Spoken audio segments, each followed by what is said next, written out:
Hey everybody, Daniel Ramsey here, and today I am joined by Sean Tagge, the COO and partner of Memphis Investment Group. Sean, thanks for being here today. Hey, thank you so much, Dan. I'm stoked to be on here. Honored to have you to be on here with you. Yeah. Ready to talk about some good stuff. So let's give the audience a little background information about the company that you run. I love, and I just want to shout out here, I love what you shared with me earlier. You guys have a spreadsheet which tracks return on investment and daily tasks with your virtual assistant company. So we're going to dive deep into that. But before we do, let's just hear a little bit about your company so we can set the stage for the audience. Sure. Yeah. We are a house flipping company, a turnkey company. So instead of flipping it to like a homeowner, we're flipping it to an investor who's going to buy it and keep it as a rental and will property manage. I have two other partners, Jim Reedy and Brad Reedy. Jim's been doing business in here for 40 years in Memphis. So nice. I kind of just fill in the cracks for them. I'm more the organized, the operations guy handling the day-to-day tasks, and they're out achieving their big vision. And I'm trying to get it done for them. I love it, man. Streamlined. Yep. So it's a great trio there. Yeah. You have a weird background too. Like you used to work on hearts. So how did you go from hearts to real estate? Yeah, I did artificial heart research as a biomedical engineer. I loved it. I loved, helping, progress the medical field, and I had saving lives with artificial hearts. But it was more research and in a cubicle and doing data, which I like. But I also like talking to people and entrepreneurship. I've always kind of been raised that way. So real estate really hit it to me, and I just loved it so much. And that's what kind of transitioned me into there, where I use my strengths of my analytics and engineering skills, problem solving skills, but for real estate, where you have bigger problems in real estate. Well, different problems that involve more people issues, that it's just more enjoyable for me. Kind of. You just found your home in the real estate world. Yeah. It just clicked with me. I was way passionate about it. That's awesome. Okay, let's give the audience an idea about your guys' volume. Like on a regular month, regular year, how many transactions are you doing on the flip and fix side? And then how many folks are you property managing on the long-term hold side? Sure thing. So on the turnkey fix and flips, we do about 250 flips a year. Yeah. Jeez. So for the past 3 years, been running through that. We're going to bust out this year into 300. That's our big goal. We're definitely going to hit that goal this year. Nice. On that side, we do a couple wholesales here and there, maybe 10 or 20 a year. Yep. Some buy and holds of our own personal here and there. And then on property management, that's owned by Reedy & Company, but my partners who own that, I help out with that company. We manage over 2,700 doors here in Memphis, Tennessee. Jeez. So we're one of the top three operators in flipping, turnkey, and also property management. Yeah. So it's a huge operation. Yeah. I mean, if you can combine the whole rehab division, the property management, the brokerage, the acquisitions, the sales, the turnkey, I mean, there's over 70, 80 employees full time. Yeah. Jeez. Okay, great.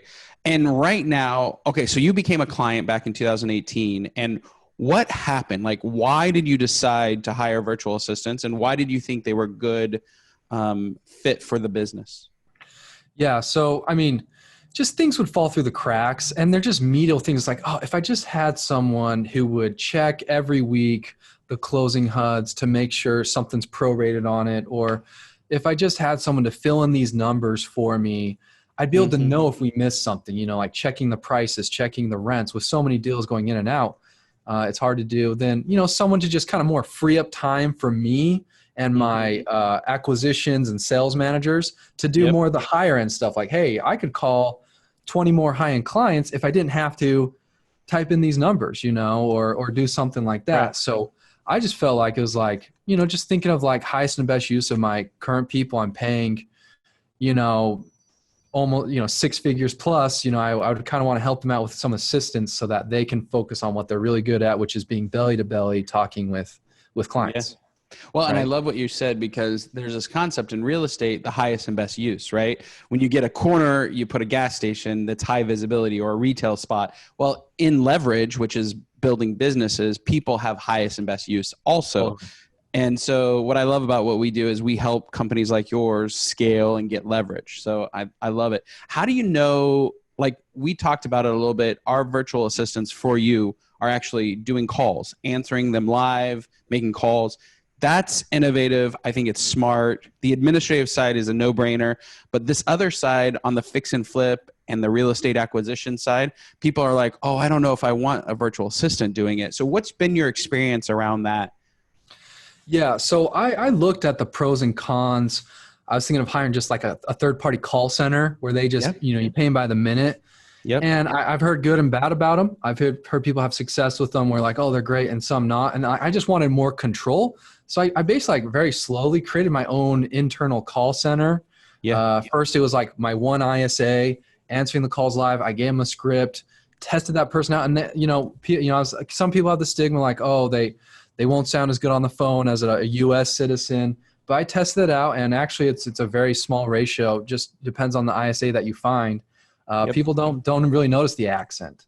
Right. And then, so over time though, I actually now have 3 to where we can answer almost all the calls live, unless they call it like 2 to 4 in the morning. Right. And I just feel like is a cost to benefit ratio. And now I have control over the VAs where they know our own internal process, our own ways of scheduling an appointment or not, depending on the call and the motivation of the seller. Yep. So, I was just like, you know what, we're big enough. We do enough volume for me to have these 3 ISAs to really kind of take place of a third-party call center.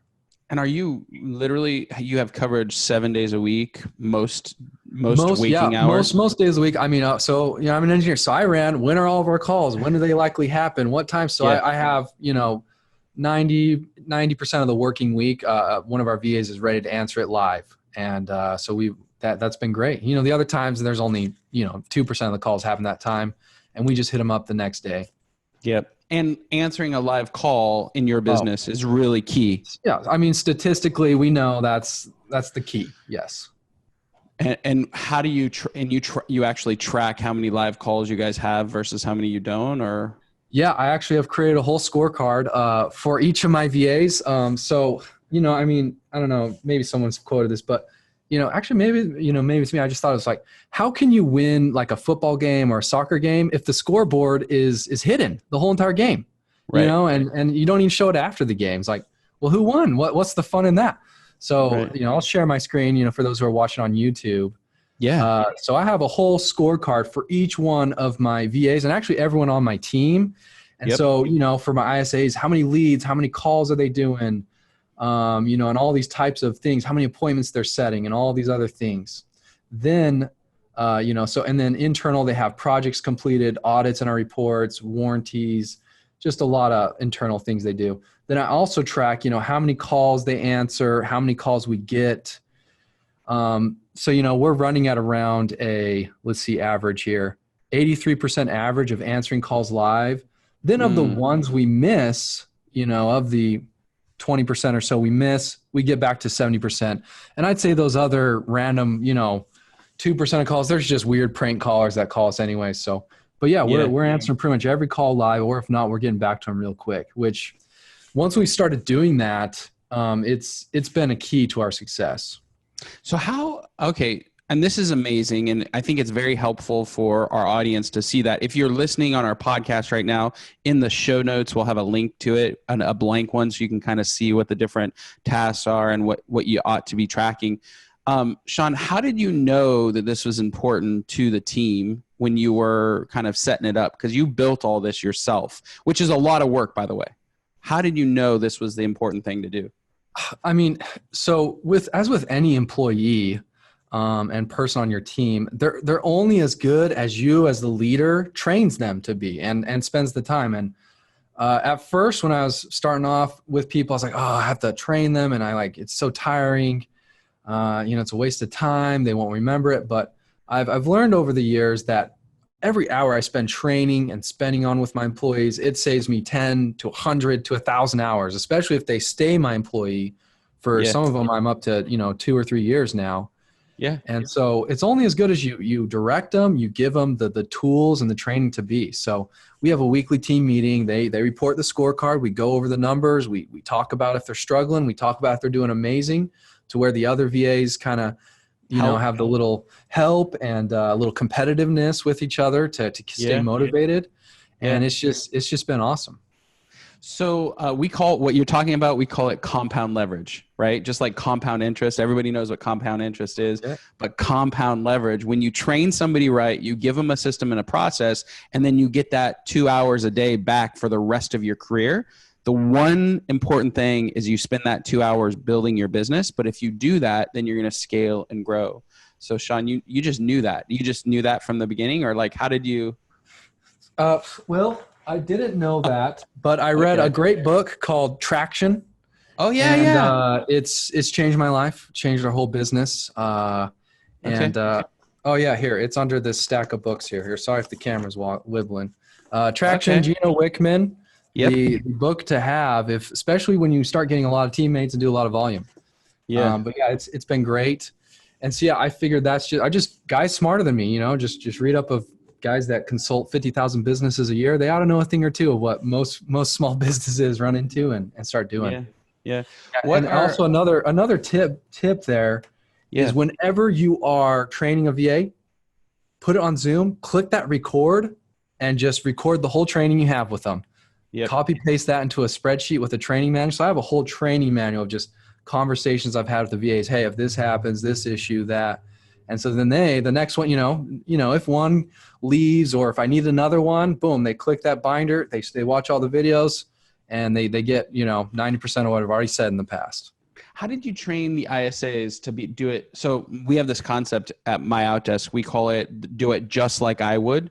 And so that the leaders and the managers can show somebody exactly the step by 1, 2, 3, 4, like this is how I want you to do it. How did you train your ISAs who are on conversations all the time to be able to, answer those weird questions like I need to I saw on your list, I need to refinance, but I can't, and I need help and I want out, or, like, how do you train them with all the various different challenges that come with a fix and flip company? Yeah, it's super overwhelming trying to take it all in 1 week. So what I do, we have an hour meeting once a week with my VAs.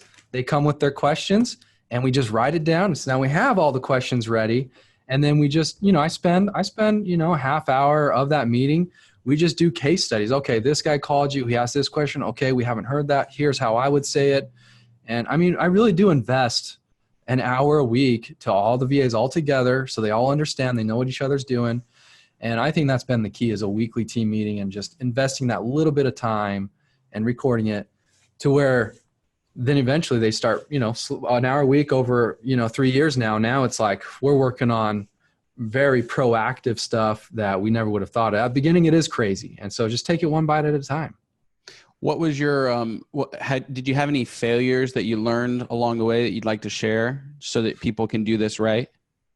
The answer is yes, of course. A lot of failures. Yeah. It's hard to remember 3 years back at the beginning. Yep. It's what I've done is that it probably took me 3 months to figure out doing a scorecard and knowing what kind of KPIs, and it's kind of customized to each business, which mine's kind of unique.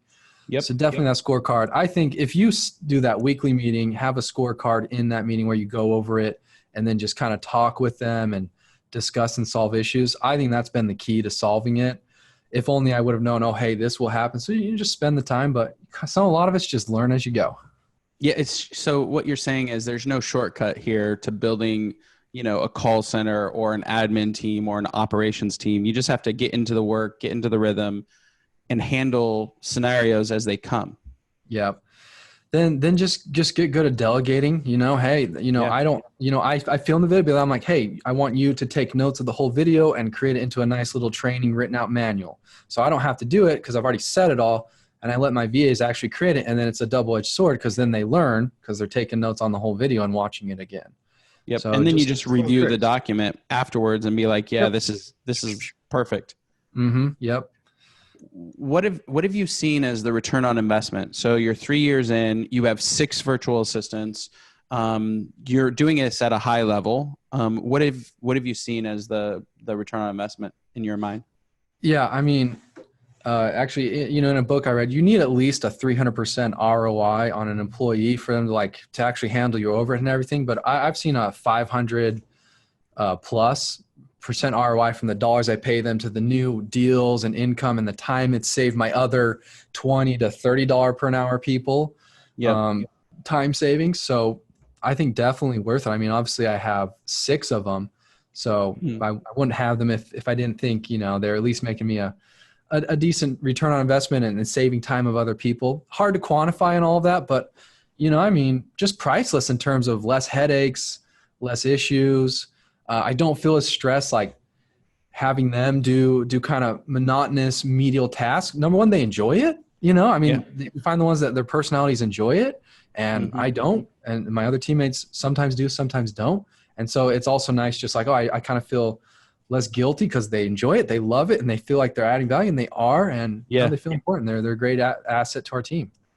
What are some of the cultural differences? One of the questions that we get all the time is, how the heck do you work with people in the Philippines? And we've worked with over 6,000 people in our history, and you're doing it very successfully. So what are some of the learning curves on the cultural difference? There's a big learning curve. Here's what I think the key is. And it's when I get new teammates, like I just got a marketing guy and some of my VAs help with marketing. I'm like, hey, you just got to click that Google chat and do a Google Hangout and be face-to-face at least once a week for a couple months to like get used to each other and the personality. So I think the biggest thing with your VAs or ISAs, whoever you're using, is have a weekly face-to-face on the camera chat. A lot of people try to explain it in email and all that. I click that. So they're available 24/7 on that. Because, when my people here internally, I walk straight in their office. Let's solve this. Let's hash this out. So I do the same thing.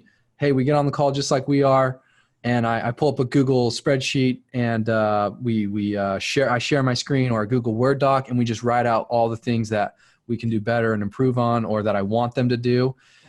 So I think that's the key is really set up your camera and your mic and make sure your ISAs have that, which all of them do if they're in MyOutDesk, and call them weekly. That's probably been the biggest. And then, so the Philippines people, they're so nice. They're very timid to talk to you and like with authority, I don't know. At least I felt they're a little more timid. So what I try to do is like, hey, tell me what's wrong. Tell me what I can do better, what our team can do better. If you're doing something and you think you can do it faster, another way that I didn't tell you, tell it to me. Let's talk about it. And if it's better, I mean, let's do it. Yeah. So that's been a big one. It's just really, you need to almost like encourage that 2 or 3 times more. Where my people here, at home base, I mean, I hear it all day. They'll tell me their complaints and what we're doing wrong, how I can get better. I'm like, okay, thanks. Maybe a little less. Over, the Philippine people, you kind of need to encourage that a little more. That's probably the best advice that I've heard from a client, is just encourage participation, and you have to forcefully ask them to give you advice. Oh, and do it for 3 months, until they finally are like, oh, okay. And do it good, like receive it well. Like, thank you for telling me that. Number one, I'm glad you told me that, even though it's, it might be somewhat of an error on their end, or like, I'm like, I'm glad you told me that, because at least now we can solve it, Yeah. So I was like, at first we didn't have this live call answer until I was like, oh, wow, we're only answering like, half the calls live. I'm like, what's going on? And really what it is we just had to adjust the hours of their time. And it's like, I wouldn't know that if they wouldn't have just like pointed that out to me. So, or if you weren't tracking with a spreadsheet, right? Yep. And the thing is that live calls answer, I say it one time in our meeting. I was like, I wonder how many we answer live. Hey, why don't you figure that out, Jess? Then the next week she has it in a spreadsheet. And then all of a sudden, every week she's doing it. I'm like, oh, wow. Oh, okay. Wow. We're doing good. So then I'm like, all right. I don't have to worry about that anymore. I love it. It's really awesome. So you're getting a 5X return. You understand how to work with them culturally. You built systems and process and training. You do a weekly conversation with them every week. And on top of that, your business has grown substantially. Your interior people that work in the office and they're with you in Memphis, they're happier. They're doing higher level work. Totally. And so what advice would you get? I mean, all of that is amazing, by the way. That's exactly what we want our clients to do when they're brand new. We might send this video out for, hey, you're brand new? Check out Sean. He's doing it right. Right. But what advice would you give somebody who's just now thinking about signing up and just starting? Yeah. Well, and what's hard is like, we kind of already had a pretty big team. It's hard when you're doing a couple deals a month, and this is like, oh man, this is like 25% of my income will be going to paying this ISA. It's hard when you're starting out small. But I mean, it just, you got to commit. You gotta let go of the vine. You got to let go of, that's what it says in the traction book. You got to let go and delegate down those tasks. So that way it frees up, not only if it frees up, it just frees up that ability to explore and be creative as you have more people. Especially, I mean, I think the highest, number one I would suggest is hiring an assistant, whether that's home base or an ISA. An ISA I think would be almost better because it forces you to really train them well. Because when they're home base, you can be like kind of looking over their shoulder and training them. But if they're an ISA, you gotta really know how to train well. And it forces you to be a good leader and a manager and really clearly state out what you need because they're not right in front of you all the time. What's interesting is I assume, and I'm kind of curious, this is a question for you. What do you think this has done to the valuation of the company? All of these systems and processes, if you had to sit down with a potential buyer for your company and you're like, here's our system, what do you think that's done for the valuation of the business? It's worth at least $1 billion. No, I'm just kidding. I love it. I mean, we haven't even considered any of that, but I mean, definitely a ton of value, especially the systems. It's replicatable. Now with all the processes we have, I don't know. I mean, definitely increase the value. Yeah. Not $1 billion, I would hope, but not even close to that. But you can take it for that if you want. Yeah, I love it. Okay, so Mike, why would somebody not do this in your mind? I mean, I know you work with a lot of people who are like nervous about it or not really ready to kind of let go of the vine, as you would say. What causes somebody to not make this leap? I mean, so comparing, I would say number one, if you're not tech savvy and you're not a good trainer and a leader, you're not good at systematizing anyways on your own. If you're disorganized, you might want to hire your first person as like an organized person, which could be an ISA, but maybe an operations person. Yep. So that someone, I mean, I guess someone who's just not, if you're not open to kind of the thought of this, maybe don't, maybe have someone, home base nearby do it for you and really figure that out first.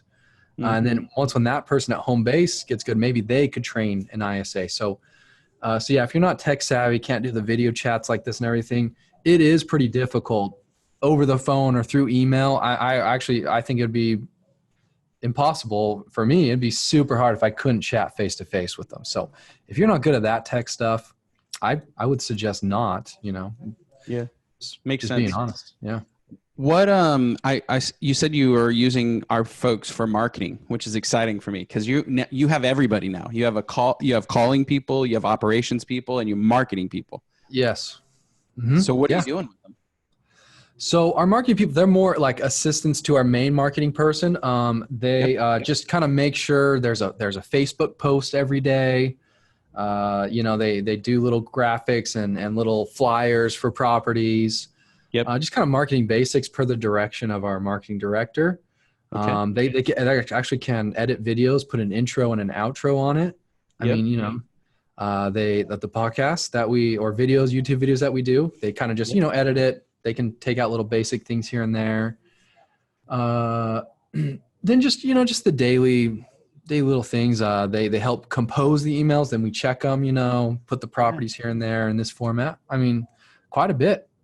So they're helping you guys basically go to market with the properties that you own, as well as helping you get new leads coming in every single day. Yes, they're basically gathering all the info. Like if I'm an investor and I'm going to buy a house thousands of miles away from some guys in Memphis, right? As a turnkey, I'm going to want to know what repairs were done, what are some pictures of the house, when will it be completed, what's your normal processes. So our VA gathers all that info from our rehab guys. Hey, we need the pictures on this property. It's been 2 weeks. We need picture updates.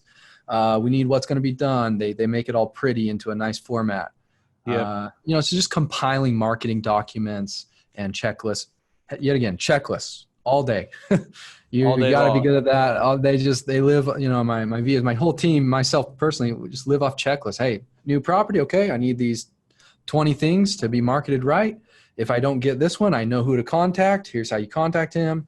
And that's what our RSAs do, all that internal work instead of me or my salesman gathering all that info.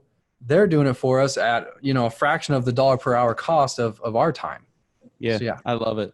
Well, Sean, we're going to wrap up. One, I want to thank you for agreeing to share your scorecard. I think that's freaking awesome. I think it kind of just demonstrates how giving you are and willing to kind of give back to the community. So I want to just thank you for that. What would you leave our audience with? Like, what's the one thing in your mind when considering hiring a virtual assistant? Man. I got the hard questions. Yeah, yeah. I mean, I think I've pretty much said it all. I mean, I've been an open book here, and yeah, I guess I'll just go off that. Just your mindset above all this, just kind of going off even a higher level is, you give what you give, you get back 10 times more. I firmly believe that. From the universe, from your God perspective, whatever your religion is. But me being, Christ, I believe what you give, it comes back in return. So what I think is, with these the virtual assistants in the Philippines, we're giving them a nice job, and all my people here, a nice job with a nice, hopefully I'd like to say I'm a nice employee that, so they're not stressed coming to work. Cause I hated that. I hate that where you're stressed to tell your boss if you made a mistake. I'm okay with it as long as it doesn't repeat. We track it and we learn, and so I'm reasonable. Obviously, if not, I've had to let go of people, but I've given them plenty of fair warning. So I think like overall from being a business owner, having people, we're the steward, we're responsible for them. And I take accountability. If they mess up, I'm like, you know what? I should have told you that. That's actually my bad. I take, some or all of that blame. Yeah. So I think just step into your mindset of like, I'm here to really help them out, because you try not to make it from self. If the more they succeed, the more I succeed. But more it's like, I just want them to have a good life. They're working, and if they're happy at work, they'll go home after work to their kids where they're happy with their kids. And I think it just trickles down to their, to the whole earth, making everyone happy. So that's kind of my overall general thoughts there of business ownership and everything. I love it. So basically be a great leader and this will work. That's right. And I would suggest reading, Traction. So anything by Gino Wickman, How to Be a Great Boss, goes on to a lot of that. I do all of that. I actually have a quarterly conversation with each of the ISAs quarterly and like privately. Hey, let's talk about it. I think you're doing great here. Hey, you can improve here. I think it just really helps out a lot and just makes it so much easier to communicate. So anyways, those my Sean's thoughts. Take it for what it is. I love it, man. Sean, thank you so much. CEO of Memphis Investment Properties. Thanks for joining us today and appreciate you sharing so much valuable information. Hey, sure thing, Dan. Honored to be on here. Anyone can reach out to me anytime. Thank you so much. Thank you.